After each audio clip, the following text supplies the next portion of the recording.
जय श्री महाकाल। पिछली केंद्र सरकार से ये पूछना चाहता हूँ मैं कि आपके कानून में सबसे बड़ी सज़ा क्या है। सबसे बड़ी सज़ा शायद फांसी। फांसी कितनी देर की है श्रीमान? 1 मिनट, 2 मिनट, 5 मिनट। तो ये बताइए कि क्या इतनी देर की सज़ा में मनुष्य के सारे पाप नष्ट हो जाते हैं? नहीं होते। आप शायद भूल रहे हैं। शास्त्रों में लिखा है कि मनुष्य को उसके कर्मों का फल भोगने के लिए नरकों में डाला जाता है। तो श्रीमान ये बताइए कि नरक नहीं होते हैं क्या? यदि नरक होते हैं तो आपने देखे नहीं, आपको शायद जानकारी नहीं हो, परंतु नरक होते हैं और इतने नरक हैं जितनी आपको गिनती भी नहीं आती। 84 लाख प्रकार के नरक होते हैं। सांप, बिच्छू, कुत्ता, बिल्ली, जितनी भी मनुष्य के बाद जीवों की योनियां हैं, ये सब नरक में ही हैं। नालियों में आपने कभी ढक्कन खोल के देखा हो तो उसमें हजारों कीड़े हिलते डुलते नजर आते हैं। वो जीव वहाँ क्यों है श्रीमान?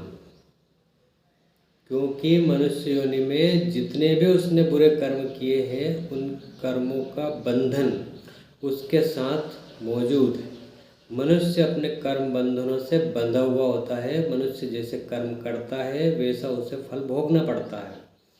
मनुष्य को मरने के उपरांत जितने उससे बुरे कर्म होते हैं, उन कर्मों को भोगने के लिए अलग अलग योनियों में डाला जाता है।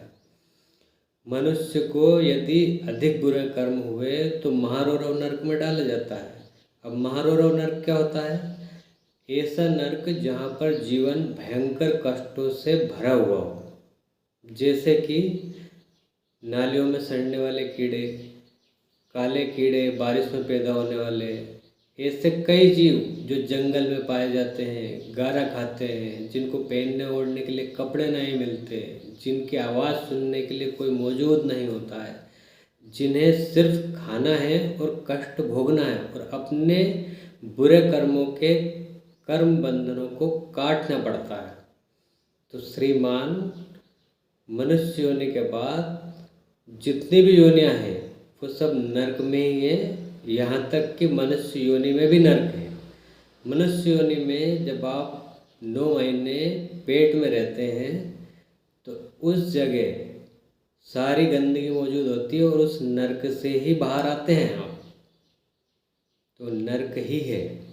नरक ये कहना बेवकूफ़ी है कि मनुष्य ने नरक देखे नहीं। 84 लाख प्रकार के नरक है।